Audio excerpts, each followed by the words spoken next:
have to say you have excelled yourself. In what passes for my heart, I thought I'd never drive another car that suited my temperament as much as the dear old Bentley I owned when my creator first invented me, but I must concede that you have achieved that with this Aston Martin. Were you actually thinking of me when you designed it rather than the scoundrel 009, I might even have been touched. Or as much as a fictional paid assassin might allow himself to be touched. Even so, the balance between classical aestheticism on the one hand and fingernail-ripping aggression on the other has been pleasingly realized. When I think back to some of the rubbish I've had to put up with in the past from your department, a 4-cylinder BMW Z3. Really? The DB10 shows that at least there is someone with an MI6 who still appreciates that there's more to this mindless killing lark than mindless killing. If you're not going to carry it off with a certain yield, you're not worthy of a Walther, let alone a bespoke Aston Martin. On that subject, and it pains me to do so as it does, I must also applaud the new initiative to design one-off creations for the OO program. When I was banned from smoking my specially formulated triple-band Moreland cigarettes in the DB5, apparently some paper pusher on the 5th floor has deemed it a place of work. I feared the worst, and the only reason I am able to retain the services of my tailor in Jermyn Street is I told him that in my book the very mention of the phrase "off the peg" merited a .32 calibered bullet between the brows. I'm not sure what services 009 has been able to render to precipitate so comprehensive a volte-face, but I am confident it has nothing whatever to do with her being the first female OO in the history of the service.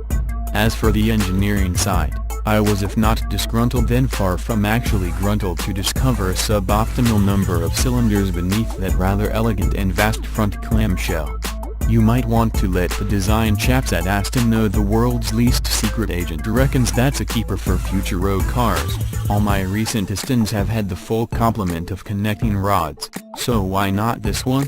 On further reflection, however, I have concluded that it was, in fact, the right choice all along. Never let it be said that 007 is a caveman in a sharp suit lacking all capacity for mental elasticity. Oh, no. In fact, I have had something of an epiphany.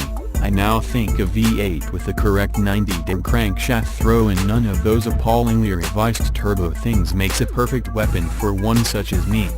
It has the growling bottom end to hint at a history slightly more blue of collar than might be readily admitted, but with the breeding of twin overhead camshafts per bank operating 4 valves per cylinder. In fact, the V12 now seems almost louch by comparison and, before you say it, I may be many things but louch is not among them. A libertine at times perhaps, but never louch. And finally, a word about the gearbox. Again, my compliments to whomsoever made the decision. I believe it was a Mr. Mendez. I informed your predecessor the day he presented me with my first Vanquish that I thought paddle shifts represented the very essence of new money and were, as such, entirely unbecoming a OO. How can even a humble civil servant like me hope to be taken seriously by the global criminal community when forced to change gear with namby-pamby little flicks of my nicotine-stained fingers?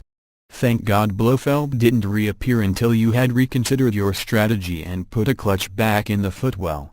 Forced to choose between getting the laser treatment on the crown jewels again or being the butt of a tortuously labored transmission-themed gag from a master criminal with a sideline and sledgehammer humor, I say show me the table and I'll strap myself to it. And yes, I know that was Goldfinger, but at my age I must be allowed to mix my megalomaniacs from time to time. So from now on, it's 3 pedals only and a lever I can punch about the gate like it's Herr Villachai's face, understood?